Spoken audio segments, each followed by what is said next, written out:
Yo, sa YouTube, punta kayo dyan, basta. Naku, ano ako, na copyright strike ako, one time. Yung copyright strike sa akin, siguro mga more than a year ago na yun. Yung in-upload ko kanta na Tequila Sunrise ng Eagles. Yan palang Eagles, medyo talaga palang may kasalanan pala yung bandang yan. Nakita na kinover ko yung kantang Tequila Sunrise. Ayun, naka-copyright strike ako. Pero nag-request ako ng consideration sa YouTube. Ito nga, hinahanap ko kung nasaan ko makikita yung yung URL nung Tequila Sunrise. Kasi kako nung in-upload ko yun, wala naman akong na-receive na any complaint. Kaya yun, share yun yung monetization ko rin, shared monetization yun.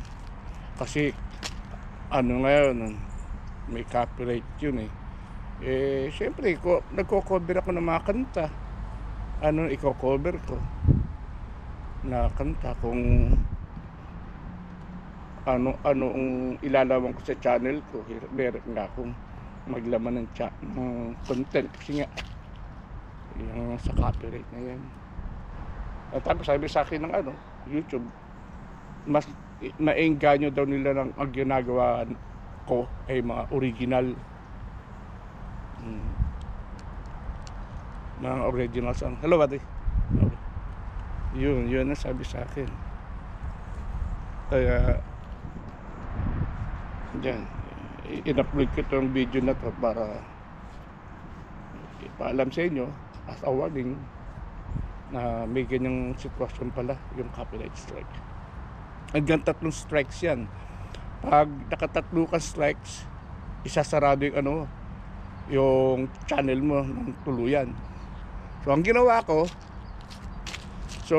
ko para hindi madali yung channel ko, kasi marami na akong hirap dyan sa channel ko pagka-upload.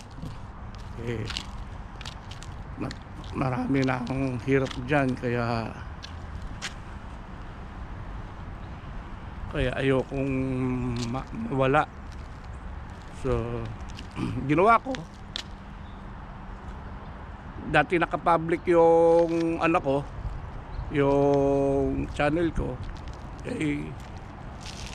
ginawa kong private yung mga covered song ko.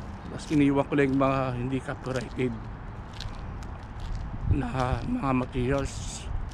So ayun, kung hanapin nyo yung mga kanta ko, hindi nyo na makikita kasi ginawa ko ginawa kong private.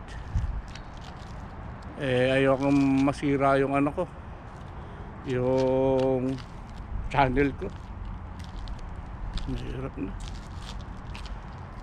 Ito nga, nag-cover ako ng isang kanta. Ito, hawak ko yung gitara ko. Nakikita niyo yata.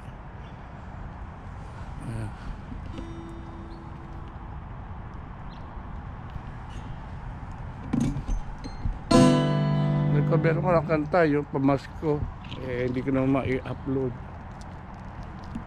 So yun lang po. Mag-ingat po tayo sa copyright strike.